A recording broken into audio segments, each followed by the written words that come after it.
Also tonight, 3 sites in our area are now ready to plant and profit from pot. That's right. If voters legalize marijuana, 3 plots of land in greater Cincinnati would be grow farms. WLWT News 5's Karen Johnson live right now in Middletown with a closer look at all 3 locations. Karen.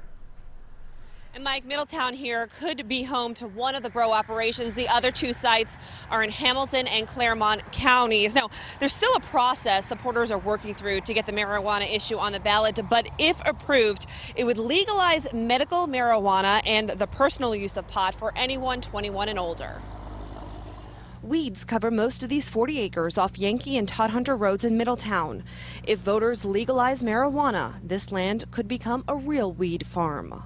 Same with these 13 acres along Winding Creek Boulevard and Ohio 32 in Union Township. And in Anderson Township, 24 acres along Broadwell Road. Responsible Ohio, the group behind the push to legalize pot, says all cultivation will be done indoors in secure warehouse spaces. It's going to be very tight security. I mean, it's going to be controlled access coming onto the property. It's going to be controlled access entering the property. It's going to be controlled access going through the property. These sites, along with 7 others in the state, are either being purchased outright or there's a land option to purchase. Current property owners tell me if everything passes, they would have no involvement in growing pot. The attorney for the Broadwell Factory Group and Evans Landscaping, owners of the Anderson property, told me, quote, "It is my understanding that the buyer would exercise its option and we would sell the land and building.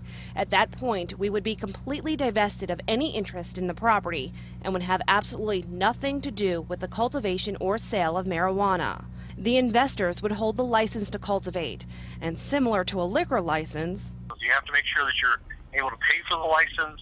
You have to make sure you're a good character. You can't have a felony conviction." Local investors include former UC basketball star Oscar Robertson, former Bengal Frosty Rucker, and Frank Wood, the former owner of WEBN.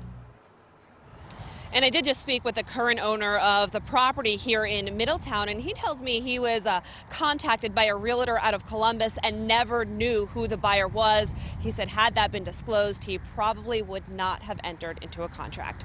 Reporting live tonight in Middletown, Karen Johnson, WLWT News 5. All right, Karen, thank you. Supporters must still go through a very lengthy process before this would even get on the November ballot.